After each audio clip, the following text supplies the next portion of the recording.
Hello friends, YouTube के online classes में आपका वेलकम करता हूं। लास्ट क्लास में हमने स्टडी किया था इलेक्ट्रिक पोटेंशियल के बारे में, पोटेंशियल एनर्जी के बारे में। ठीक है, आज एक नए टॉपिक के साथ अपन शुरुआत करते हैं, electric potential due to spherical shell. अपन सबसे पहले स्फेयर के बारे में जानते हैं कि यहाँ पे अपन कैसे कैसे स्फेयर लेंगे। ठीक है, तो हम जनरली देखें तो स्फेयर की दो टाइप्स हैं। एक अपन लेंगे जो होगा होलो, या फिर इसको अपन सेल बोल सकते हैं। तो होलो का मीन्स हो गया कि अंदर से ये खोखला रहेगा, या फिर स्फेरिकल सेल भी इसको अपन कहते हैं। ठीक है, दूसरा जो टाइप होगा वो कैसा होगा, सॉलिड। सॉलिड का मीन जैसे गेंद कैसे होती है रबर वाली, वो अंदर से पूरा का पूरा उस पर मैटर होता है, तो उसको अपन सॉलिड फॉर्म बोल रहे हैं। होलो, होलो में अपन कैसे ले सकते हैं, कंडक्टर हो सकता है और नॉन कंडक्टिंग हो सकता है। तो इसके भी अपन दो टाइप्स बताते हैं, कंडक्टर एंड नॉन कंडक्टर, या नॉन कंडक्टिंग बोल दो। ठीक है,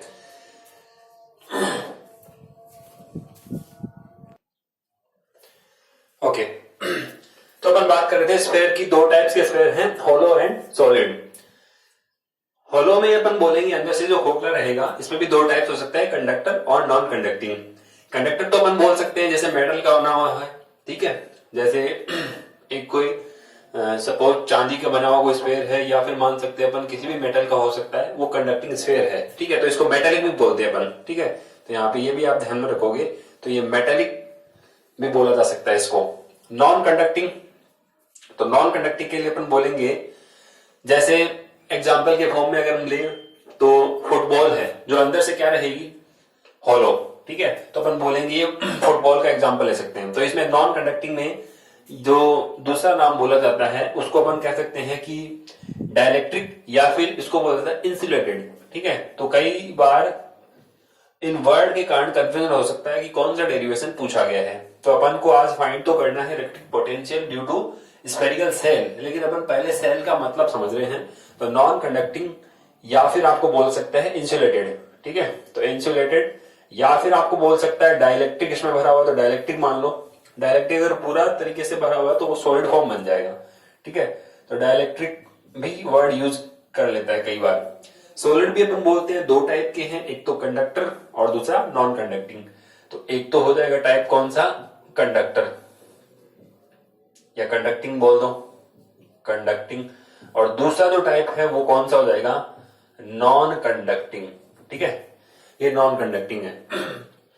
अब अपन इनके एग्जाम्पल देखें तो सीधा सीधा सिंपल सा एग्जाम्पल, कंडक्टर या मेटेलिक स्फेयर का एग्जाम्पल अपन बता सकते हैं। जो अंदर से खाली है वो एक मेटल का बना हुआ स्फेयर है, वो कोई भी हो सकता है, ये एग्जाम्पल। दूसरा नॉन कंडक्टिंग का फुटबॉल में नहीं बताया आपको। ठीक है, कंडक्टर अगर सॉलिड है, ठीक है, तो एक अपन मान सकते हैं आयरन का बना हुआ एक छोटा सा जो एक स्फेयर है, वो मान सकते हैं कंडक्टिंग सॉलिड स्फेयर हो गया वो।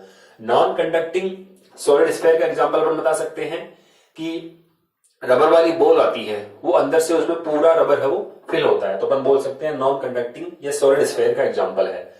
अब अपन यहाँ पर क्या करना चाहते हैं, इलेक्ट्रिक पोटेंशियल फाइंड करना चाहते हैं ड्यू टू स्फेरिकल सेल। तो ये बात ध्यान में रखना, भले ही आपको स्फेरिकल सेल बोले, या होलो स्फेयर बोले, या मेटेलिक कंडक्टर बोले, स्फेरिकल कंडक्टर बोले, या फिर आपको बोले मेटेलिक स्फेयर बोले, या फिर आपको बोले सॉलिड कंडक्टर, इन सभी के लिए फॉर्मूले क्या रहेंगे, सेम ही रहेंगे। तो आप देखोगे ये जो तीन नाम है यहाँ पे, इलेक्ट्रिक पोटेंशियल, यहाँ इन तीनों के लिए क्या रहेगा, बिल्कुल सेम। अब ये जो हमने यहाँ पे होलो स्फेयर लिया है या सेल लिया है, ये हमने माना है ये थिन है। थिन है इसका मीन होगा इसकी आउटर रेडियस और इनर रेडियस के बीच में अपन बोलते हैं बहुत गैप कम है, तो अपन कह सकते हैं कि ये थिन है। ओके, वरना अगर कुछ ज्यादा होगा तो अपन मान सकते हैं आउटर और इनर सरफेस के लिए फॉर्मूला पोटेंशियल का डिफरेंट आए, लेकिन हमारे सिलेबस में थिन के लिए है। ओके, तो ये आप समझ गए होंगे। मैं फिर से बता देता हूं, कंडक्टर या मेटेलिक स्फेयर दोनों एक ही चीज है, सेम फॉर्मूला। या फिर नॉन कंडक्टिंग सेल हो या इंसुलेटेड सेल बोल दे, एक ही चीज है। सॉलिड अगर है कंडक्टर तो भी फॉर्मूला क्या रहेगा, सेम ही रहेगा, ठीक है, क्योंकि अपन को पता है क्योंकि सॉलिड पे जो चार्ज दिया जाएगा कंडक्टर को वो हमेशा उसकी सरफेस पे रहेगा। बस, तो ये छोटी सी बातें जो नोट नहीं करनी है आपको, केवल ध्यान में रखनी है। इसको मैं यहां से इरेज करता हूं। यस, अब अपन आगे मूव करते हैं। पोटेंशियल फाइंड करना चाहते हैं due to spherical shell. Okay, तो यहां पर मान रहे हैं कि एक स्फेरिकल सेल है, होलो, ठीक है, होलो स्फेयर है, इस पे यहां पे प्लस क्यू चार्ज है, वो यूनिफॉर्मली डिस्ट्रीब्यूटेड है। ये प्लस क्यू चार्ज इस स्फेयर पे यूनिफॉर्मली डिस्ट्रीब्यूटेड है। और सपोज अपन मान लेते हैं इस स्फेयर की रेडियस कितनी है, कैपिटल आर। ओके, कितना चार्ज डिस्ट्रीब्यूटेड है वो हमने लिख दिया, यहाँ पे क्यू चार्ज है वो यूनिफॉर्मली डिस्ट्रीब्यूटेड है। फाइंड क्या करना है आपको, electric field, sorry electric potential find करना है। ओके, तो अपन को कहां कहां फाइंड करना होगा इलेक्ट्रिक पोटेंशियल।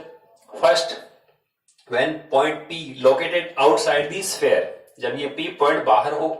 सेकंड, जब ये पी पॉइंट स्फीयर की सरफेस पे हो। थर्ड, जब ये पी पॉइंट स्फीयर के अंदर कहीं भी हो।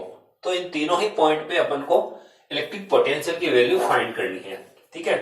तो अपन कैसे फाइंड करेंगे, इसके लिए अपन थोड़ा सा कॉन्सेप्ट अप्लाई करेंगे, relation between electric field and potential, उसको अपन आगे बढ़ाएंगे, ठीक है। तो अब आप पहले यहां से अपन लिख देते हैं जो अपन ने एज्यूम किया है, ठीक है। तो यहां से अपन लिखते हैं, let us assume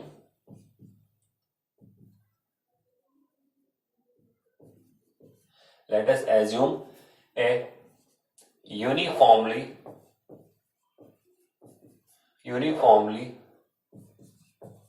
charged spherical cell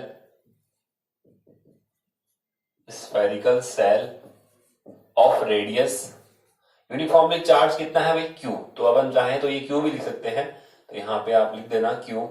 चलो मैं इसको इंसर्ट कर देता हूँ यहाँ पे, ठीक है। ये Q चार्ज है, सेल ऑफ रेडियस, रेडियस इसकी बता दो कितनी ली हमने, R ऑफ रेडियस R, ये हमने यहां नोट कर लिया, ठीक है। अब आपको पता है कि ये सारा का सारा चार्ज है वो कहां डिस्ट्रीब्यूट हुआ है, इसके सरफेस पे। तो यहाँ पे कौन सी डेंसिटी लेंगे अपन, लीनियर चार्ज डेंसिटी या सरफेस या फिर वॉल्यूमेट्रिक, क्योंकि ये ओनली सरफेस पे, पूरे वॉल्यूम में नहीं है, इसलिए डेफिनेटली यहाँ पे सरफेस चार्ज डेंसिटी अपन अप्लाई करेंगे, ठीक है। तो सरफेस चार्ज डेंसिटी का आपको फॉर्मूला पता है, सरफेस चार्ज डेंसिटी, इसको अपन डिनोटेट करेंगे सिग्मा से। क्या होती है, चार्ज अपॉन टोटल एरिया जहां पे ये डिस्ट्रीब्यूट हो रहा है। तो स्फीयर का टोटल एरिया कितना होता है ये, तो अपन बोलते हैं ये 4 pi R square, 4 pi are, कौन सा आर, जो ये रेडियस है, इसको इक्वेशन नंबर अपन 1 दे सकते हैं, ठीक है। तो सिग्मा यहाँ स्फेरिक, ये सरफेस चार्ज डेंसिटी है, सिग्मा यहाँ पे सरफेस चार्ज डेंसिटी है, जिसको अपन Q upon 4 pi R square लिख सकते हैं, यानी चार्ज अपॉन एरिया। ओके, अब आपको क्या करना है, इलेक्ट्रिक पोटेंशियल फाइंड करना है। तो इलेक्ट्रिक पोटेंशियल के लिए हमें पता है formula V equals to minus infinite से R और E डॉट dr। किसी पॉइंट पे अगर पोटेंशियल फाइंड करना हो तो ये हमने पहले ही फॉर्मूला डिराइव कर रखा है पहले से, ये हमें पहले से पता है। तो इस फॉर्मूले को अपन अप्लाई करते हुए आगे यूज करेंगे। E यहाँ पे इलेक्ट्रिक फील्ड है, dr डिस्प्लेसमेंट, और V यहाँ पोटेंशियल है किसी पॉइंट पे, ठीक है। चलिए, तो यहाँ पे अपन क्या करेंगे, पहले आप बता सकते हो कि तीनों जगह इलेक्ट्रिक फील्ड यूज हो रहा है। तो यहाँ इलेक्ट्रिक फील्ड की अपन पहले बात करें तो ये अगर पूरा का पूरा क्यू चार्ज है, और ये हमने लास्ट चैप्टर में डिराइव कर रखा है कि स्फेरिकल सेल से r डिस्टेंस पे आउटसाइड में इलेक्ट्रिक फील्ड की वैल्यू कितनी आती है। तो ये हमें पहले से पता है कि E की वैल्यू कितनी आती है, KQ अपॉन R स्क्वायर। और अगर आपसे पूछे कि सरफेस पे कितनी आती है, तो ये भी हमें पता है, सरफेस पे आती है KQ upon capital R square. और अगर हम पूछे इनसाइड कितनी आती है, तो हमें पता है कितना, 0। Inside the conductor electric field 0 रहता है, ठीक है ना। इलेक्ट्रोस्टैटिक फील्ड की अपन बात करें, ये अंदर है वो 0 रहेगा। ओके, अब अपन यहाँ पे पहले लिख देते हैं कि जो अपन को पता है, we know that electric field E out equals to K Q upon small R square, ठीक है। ई सरफेस पे कितना होगा, K Q upon capital R square, और ई इनसाइड कितना होता है, ई इनसाइड रहेगा 0, तो ये अपन लिख देंगे यहाँ पे ई इनसाइड इलेक्ट्रिक फील्ड है वो 0 रहता है। ये सारे पॉइंट हमें पहले से पता है, तो इसको अपन यहां से जो, क्योंकि इन पॉइंट को अपन यूज करेंगे इसलिए इसको इक्वेशन नंबर 2 डाल दिया हमने, ठीक है। ओके, अब आप यहां से बोलोगे जो आपको रिलेशन पता है उसके अकॉर्डिंग अपन चलते जाएंगे। अब कितने पॉइंट अपन को लेने हैं, 3 पॉइंट लेने पड़ेंगे, बाहर, सरफेस पे और अंदर। सबसे पहले केस फर्स्ट, तो अपन यहां अप्लाई करते हैं केस फर्स्ट व्हेन, या वो बोल सकते हैं अपन इलेक्ट्रिक पोटेंशियल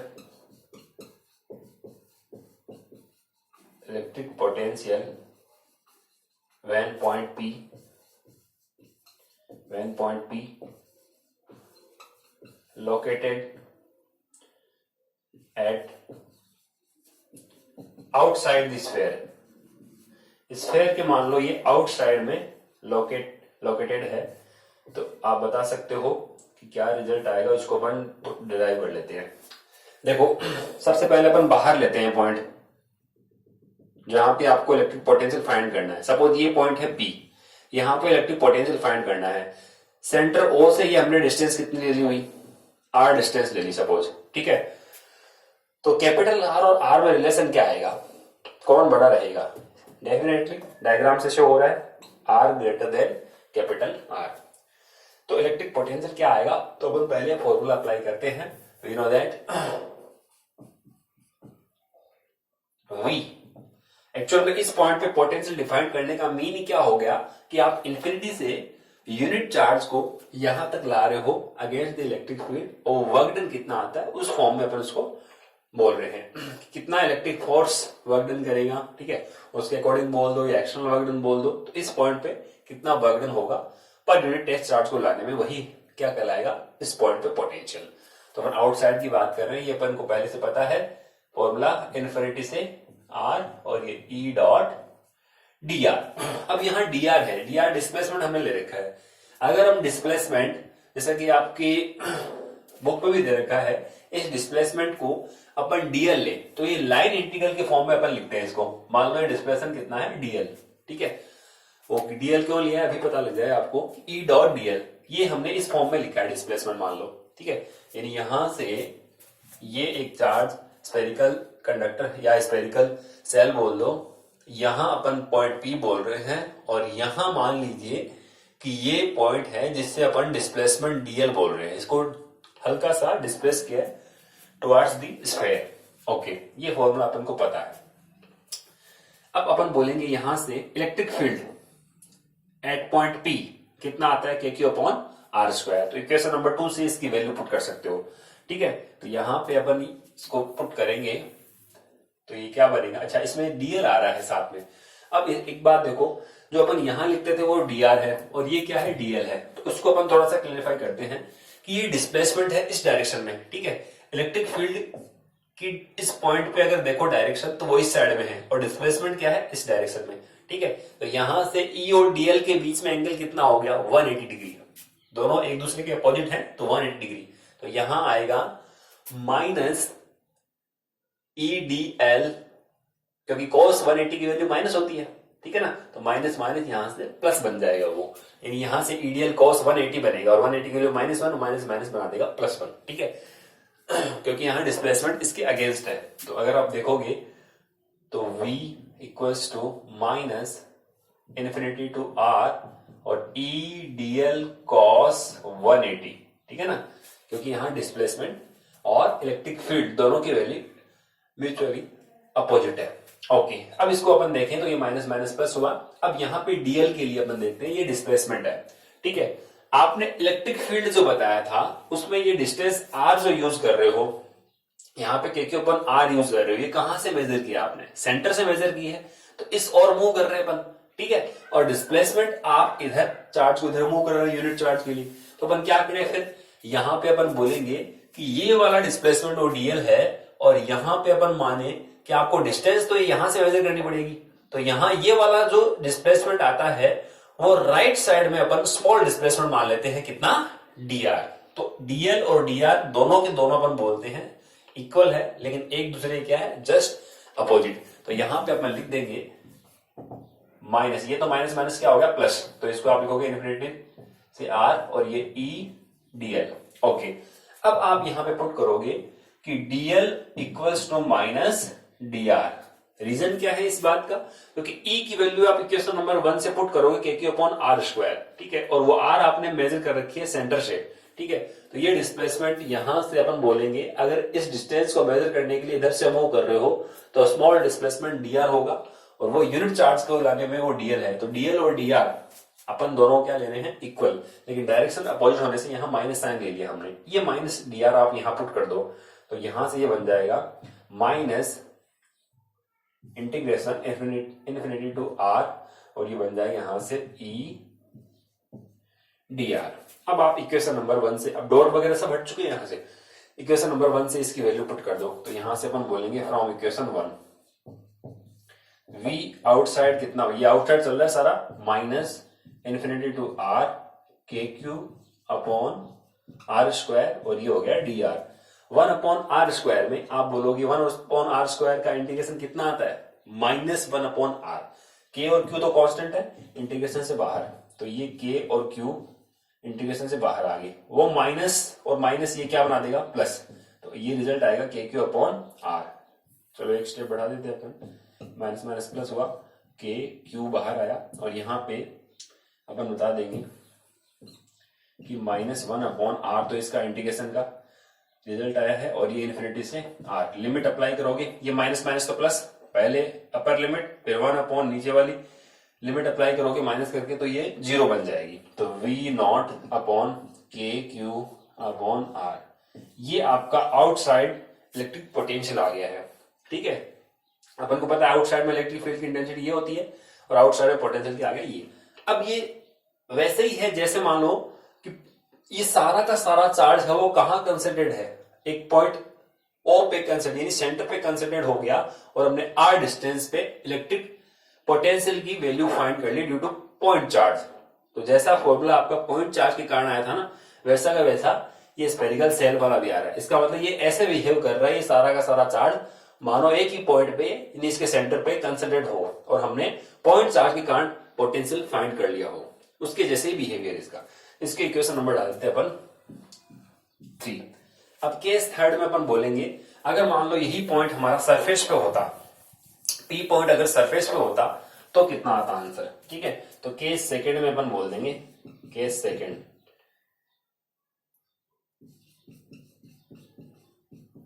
या सीधा लिख दे when point P,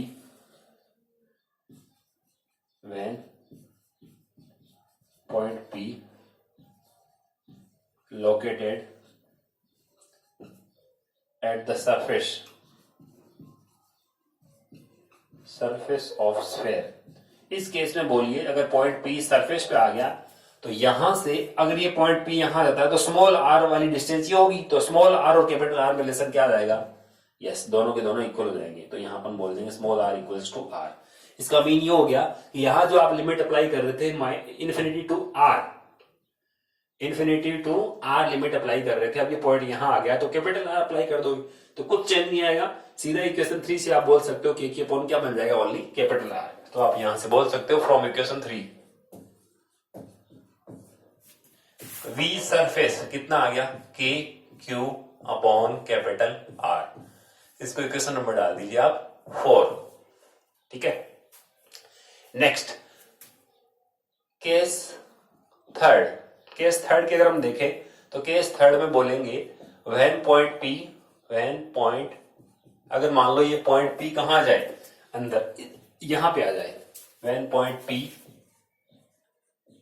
located eight inside this sphere. अगर मान लो ये अंदर है पॉइंट, तो इस बार बोलो आर और आर में रिलेशन क्या होगा। सपोज ये पॉइंट हमारा यहां पे होता, ये पॉइंट पी होता, ठीक है, यहां पे होता, तो इस केस में स्मॉल आर डिस्टेंस इस बार क्या होती है, ये वाली।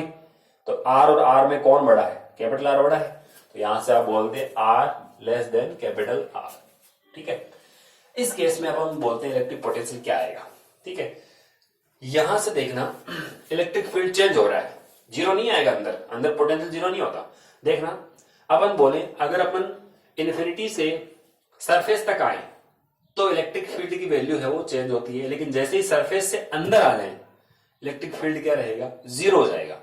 ठीक है ना, तो अंदर यहां पर अपन बोल इलेक्ट्रिक फील्ड है कितना, जीरो है, और बाहर इलेक्ट्रिक फील्ड कुछ है, इसका मतलब बाहर कुछ अलग है अंदर कुछ अलग है, तो इलेक्ट्रिक फील्ड है वो वेरी कर रहा है। तो अपन को यहाँ पे इंटीग्रेशन को ब्रेक करना पड़ेगा। ठीक है, तो इंटीग्रेशन को अपन 2 पार्ट्स में ब्रेक करेंगे और फिर लिमिट भी अलग अलग अप्लाई करेंगे। पहले आप चार्ज को कहां से कहां लेके आओ, इन्फिनिटी से सरफेस तक, और फिर सरफेस से कहां लेके आओ, उस पॉइंट पी तक, यानी अंदर तक लेके आओ। तो वर्क डन जो आएगा वो अपन अप्लाई कर देंगे। यानी यहाँ पे आप बोल रहे थे ना इन्फिनिटी से आर, तो ये आर तो बाहर तक अलग, लेकिन यहाँ कैपिटल आर की बात करें तो सरफेस तक लेके आओ आप। ठीक है, और फिर कितना आएगा, तो उसको अपन ब्रेक करते हैं इंटीग्रेशन को। ठीक है,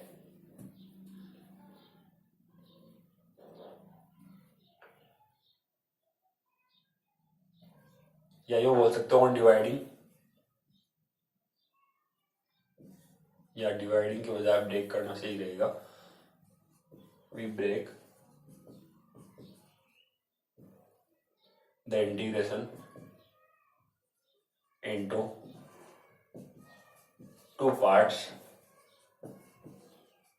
ठीक है, तो बोलो पोटेंशियल आपको कौन से पॉइंट पे चाहिए, इनसाइड में चाहिए, तो उसके लिए आप बोलोगे माइनस इन्फिनिटी से पहले तो कहां तक आओ, सरफेस तक, इन्फिनिटी से पहले कहां तक आओ, सरफेस तक, तो लिमिट अप्लाई कर दी इन्फिनिटी से सरफेस तक। ठीक है, और ये वही चीज ई डॉट, मैं यहाँ पे सीधा इस बार डॉट वगैरह डीएल वगैरह लिख के सीधा डीआर लिख रहा हूं मैं। ठीक है, आप समझ गए होंगे इस चीज को, वो सारा प्रोसेस वहां तक सेम रहेगा। फिर माइनस, फिर आर से कहा चलोगे आप, अंदर तक, पॉइंट पी तक। ठीक है, तो आप यहां से बोलोगे इस बार ये ई और ये हो जाएगा डी आर। ठीक है, डॉट वगैरह सब हट चुके हैं। अब आप बता सकते हो ये तो कहां तक था, बाहर से लेके सरफेस तक, और ये कहां आ गया है, इनसाइड, तो इनसाइड इलेक्ट्रिक फील्ड कितना होता है, जीरो। तो ये वाला टर्म तो पूरा का पूरा क्या हो गया, जीरो, क्योंकि इनसाइड इलेक्ट्रिक फील्ड कितना है, जीरो बस। और ये इन्फिनिटी से आर तक ये कितना होता है, तो ये तो हमने पहले से डिराइव कर रखा है, ये कितना आता है, के क्यू अपॉन आर। ठीक है, तो आप यहां से बोल सकते हो वी इक्वल्स टू के क्यू अपॉन कैपिटल आर। बस ये इनसाइड इलेक्ट्रिक पोटेंशियल आ गया। इसका मीन है जो सरफेस पे पोटेंशियल होता है वही कहां होता है, अंदर की साइड में। अंदर किसी भी पॉइंट पे ले लो आप, कोई जरूरत नहीं है। जैसे मान लो अपन कहें ये इसकी रेडियस आपको दे रखी है, स्फेयर की रेडियस है 10 सेंटीमीटर, तो आपको बोला 8 सेंटीमीटर पोटेंशियल कितना होगा, जितना सरफेस पे है। मान लो सरफेस पे अगर वी है तो अंदर भी कितना रहेगा, वी। 2 सेंटीमीटर पे वी, 3 सेंटीमीटर पे वी, सब जगह कितना रहेगा, वी ही रहेगा, क्योंकि अपन बोल रहे हैं कि अंदर पोटेंशियल क्या रहता है, सेम रहता है। बाहर चेंज होगा अकॉर्डिंग टू डिस्टेंस, देखो ये बाहर आर के अकॉर्डिंग चेंज होगा, और सरफेस पे हमेशा क्या रहता है, मैक्सिमम। ठीक है, तो ये इसको इक्वेशन नंबर डाल सकते हैं अपन 4। अब अपन यहां पे एक ग्राफ प्लॉट करते हैं किसके बीच में, इलेक्ट्रिक पोटेंशियल और डिस्टेंस के बीच में। ठीक है, तो यहां पे अपन एक ग्राफ प्लॉट कर लेते हैं, curve between V and R। V means electric potential, R means distance। Okay, तो देखते हैं कैसा ये कर्व आता है। ये कर्व बहुत इंपॉर्टेंट होते हैं, सीधा कर्व पूछते हैं तो इस कर्व को आप ध्यान में रखोगे। ओके, यहां y एक्सिस पे अपन लेते हैं पोटेंशियल और x एक्सिस पे ले लेते हैं डिस्टेंस R। ठीक है, अपन ये देखें एक बार, देखो आप यहां से इस स्फेयर के अंदर पोटेंशियल कितना है, यूनिफॉर्म, यानी पोटेंशियल सेम है। ध्यान करना, पोटेंशियल सेम है तो पोटेंशियल डिफरेंस कितना होगा, यस, जीरो। पोटेंशियल सब जगह सेम है तो पोटेंशियल डिफरेंस यहां जीरो है, न कि पोटेंशियल जीरो है। पोटेंशियल तो सेम रहेगा। ठीक है, तो यहां पर पूरे के पूरे अंदर स्फेयर के अंदर पोटेंशियल सेम रहेगा, यानी कांस्टेंट है, अंदर पोटेंशियल कांस्टेंट है। ठीक है, क्योंकि आपको एक सिंपल से एग्जांपल से ऐसे भी समझ सकते हो, जैसे अपन 11th क्लास में स्टडी करते थे कि v इक्वल्स टू जीरो है, अगर मान लो वेलोसिटी जीरो है, ठीक है, तो dx upon dt equals to zero. इसका मीन्स x इक्वल्स टू क्या है, कांस्टेंट। भाई x कांस्टेंट है तभी तो dx बाई dt क्या हुआ, जीरो है।